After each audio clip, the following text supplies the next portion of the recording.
Good morning. My name is Martin Pelche. I'm a portfolio manager and family chief investment officer here at Trivest Wealth Council.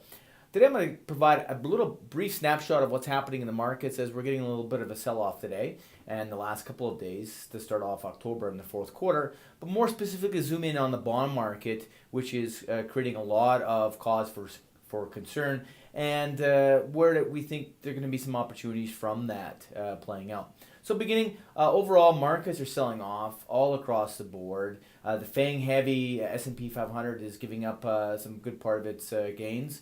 And interesting enough, every other market globally this year is now negative, ranging from -1.5% for the TSX to minus 14-15% or more in emerging markets.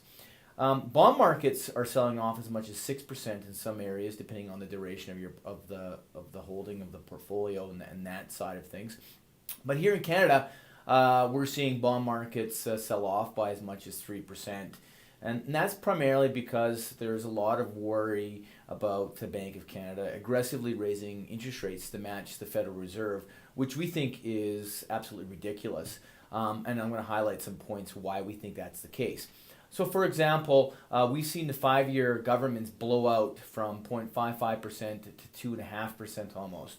And that's important because the 5-year governments are where banks typically lend or base their mortgages on, because that's their cost of borrowing, or close to it anyway, and so they do a spread on that. So we've seen that go up by as much as almost 4.5 times, 450%.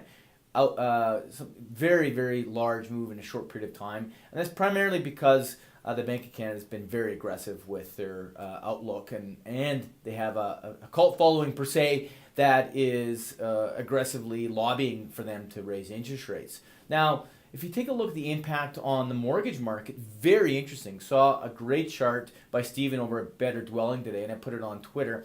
It's showing that the mortgage growth rate has absolutely collapsed from 5% to 0%. That didn't even happen during the financial crisis. The last time that this happened was back during the technology bubble bursting in 2000 and pushing us back to the 1990s. So mortgage rate growth is now 0.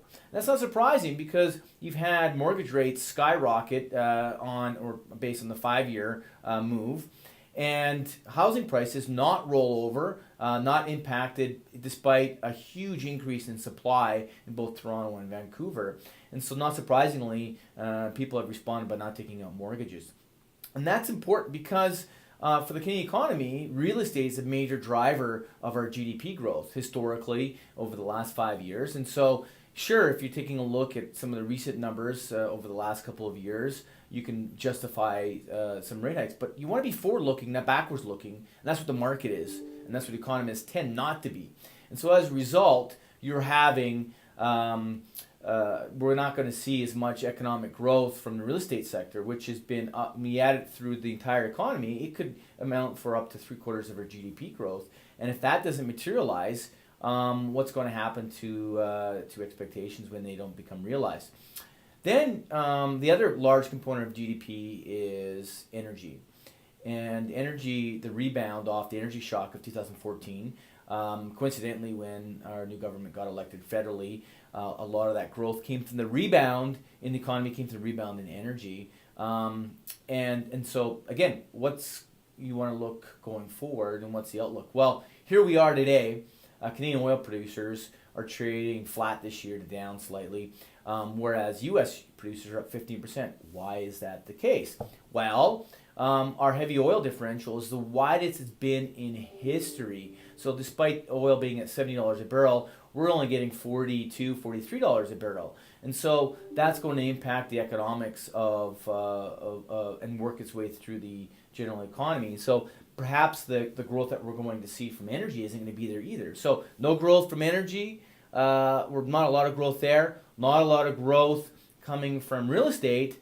Then what's going to happen with the Bank of Canada and raising interest rates? So maybe they don't hike as much as what many people are expecting. And if that's the case, there's some fantastic opportunities that we see here in Canada. Some dividend-paying companies that have sold off as much as 20 to 30%. And these are blue-chip dividend-paying companies with strong balance sheets to substantiate to keep paying those dividends. So, you may see some advertisements buying a high risk mortgage investment corp that's being marketed as low risk at 8%. That's crazy when you can actually go out and buy a fully liquid blue chip dividend paying company, utility, telecommunications, with a dividend of 5 to 6%. And if the Bank of Canada doesn't hike as aggressive as many people expect, maybe you get a 10 to 15%, you recoup half those losses. Or if you're buying today, you get that as capital gains in addition to your dividend. So taking a step back, taking a breather, not panicking is a good thing to do in today's market environment. And we also are being contrarians, want to be able to take advantage of that and position accordingly. So that's it for me. Have yourself a great Thanksgiving long weekend to the Canadians out there, and keep investing wisely.